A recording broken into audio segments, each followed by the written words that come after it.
This is me just over a year ago trying pure PKing for the very first time. And here's some clips of where I am today.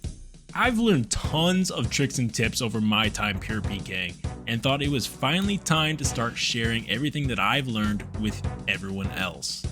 I've broken down pure PKing concepts and mechanics in the order that I think everyone should be learning them, starting with basics all the way up to some of the most difficult things to pull off in PvP.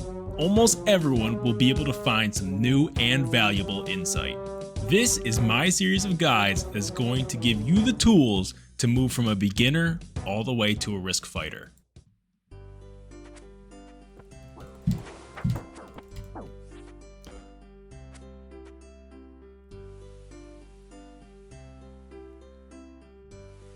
Alright, but listen.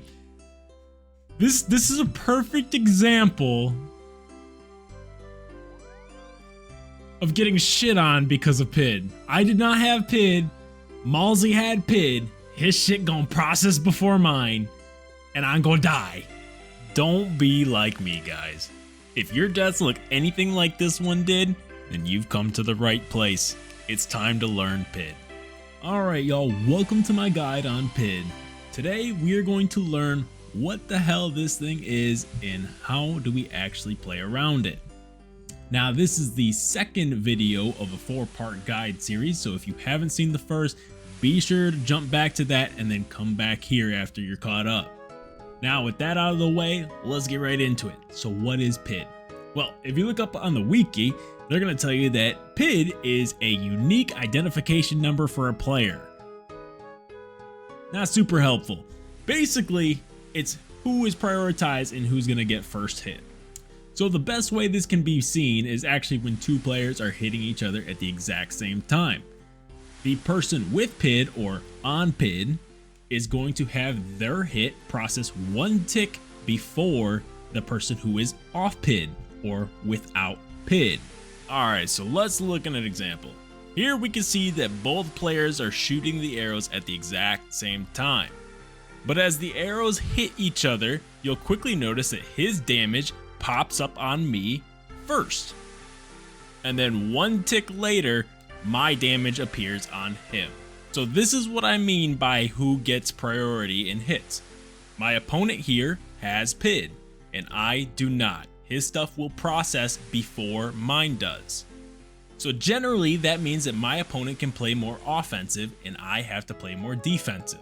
Now we're going to go through some examples on why that is, but first we need to get better at being able to identify who has PID. In a fight, you're not always going to be hitting each other at the exact same time, so you need to have a different way or method of identifying PID. A lot of people have different tricks for identifying PID, but let's go back to that example earlier where I died. If we pay close enough attention here to this clip, we can see that his arrow is basically still in the air and the damage has already appeared on me, whereas my arrow has fully disappeared for quite some time actually before the damage splat appears. This is my favorite way of identifying PID, and to me it's the most consistent as well. Now, if you're not using a ranged weapon and you're trying to identify PID in a melee fight, it's a little bit different, but the same method can be applied. Basically, you want to look at when the damage splat is appearing in relation to the whack sort of animation. Alright, so now we know how to identify PID, but the big question is, what do we do with that? How do we play around it? And essentially, when you are off PID, you need to be playing more defensive. And what exactly that means is you don't want to be getting caught on your prayer book tab or your spec bar tab. You want to be spending as much time hovering food as possible, because like we saw earlier, their stuff's gonna appear right away, so you need to be ready to eat when they spec. On the flip side of that, when you have PID, you can play a little bit more aggressive. You can fumble around switching prayers, and you can mess around with the spec bar preloading Gmals and things of that nature. Now, if they happen to spec, you still have to be pretty quick getting back to your inventory to get your triple eat off, but you have more time to get it off. And that's why it's very important. That's how we don't die. Alright, let's break down a few clips. Alright, so here we are in a fight at Bounty Hunter. And the very first thing we should be doing is identifying who has PID. We should always be re-identifying this throughout the fight because it can change. We'll get to that in a little bit. So if you said that I am off PID, you would be correct. Now, you'll notice the big mistake. I'm fumbling around doing other shit while I'm off PID. Guess what it's gonna cost me? No! It's such bad luck he caught me in the middle of a fucking spec. Yep, cost me my life. Let's take a look at another example, which is the inverse, and I don't look like so much of a bozo. My PID here.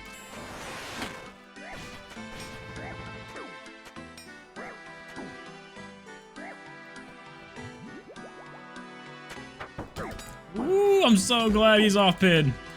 I was not ready. If we play this clip back slowed down, we could see that my opponent specced me while my mouse was in the middle of the screen. Now, if he was on PID, this could have meant death for me, but because he was not and if PID was mine, I had time to move my mouse over quickly and get some eats off, preventing a possible death. Now, sometimes I get some people asking me, is there ever a good time to send a spec when you are off PID? And the short answer is yes, but kind of rarely.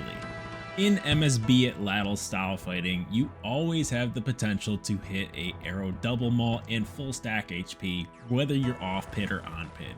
So if you have some momentum and they're not pressuring you, you can, in theory, go for a spec on a big arrow. But again, I want to reiterate, you should be spending as little time fumbling around the spec bar and prayers when you are off PID, and basically you should only be sending when you feel safe enough to do so. You can see in this example that I do not have PID, but this is a great clip showing of when it's a good time to send a off PID spec. Oh man. So like there, that's the time to go on a off PID spec right there.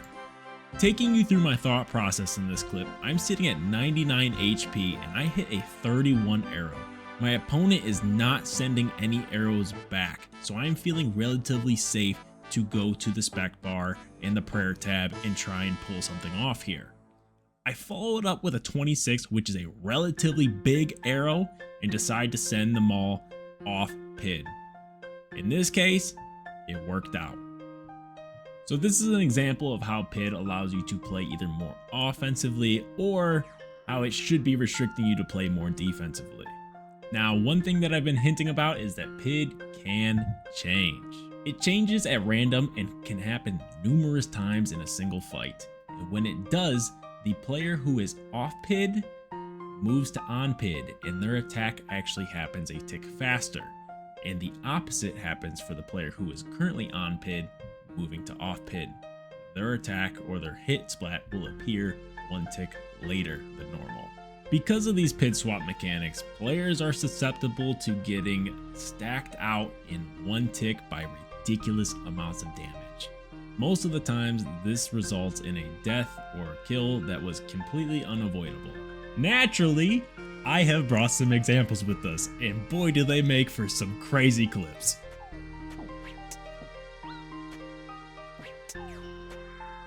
Give me a swapper! No way! No! No! Let's break down what the hell just happened here. So in this fight, I am currently off PID. I see a mediocre XP drop and decide to send the spec off PID. And what happens next is that PID actually swaps to my favor during the Colossal Blade whack.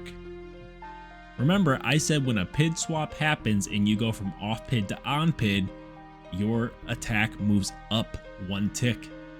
This is what results in all 4 damage hit splats appearing at once.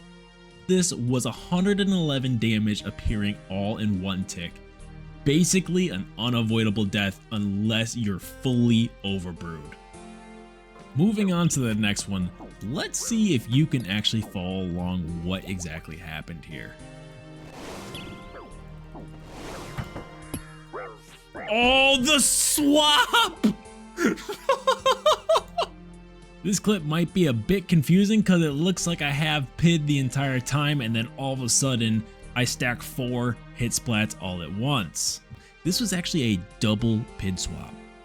I had PID for the entirety of this fight and only lost PID for the one single arrow, and it happened to be the one that I sent the double maul on. I then gained PID back on the colossal blade whack, resulting once again in all 4 hit splats appearing at the same time. Absolute madness. If this video was helpful, hit the like button, the sub button, drop a comment down below, boost me up in the YouTube algorithm a little bit, and if you'd like, join the Discord below. I'm always looking to help some people learn how to PvP. I also make some other videos here on YouTube and do stream on Twitch as well as here, so come stop by, say what's up. Alright, that's all I got for this one. Thank you again for watching, and I'll see you guys in the next one.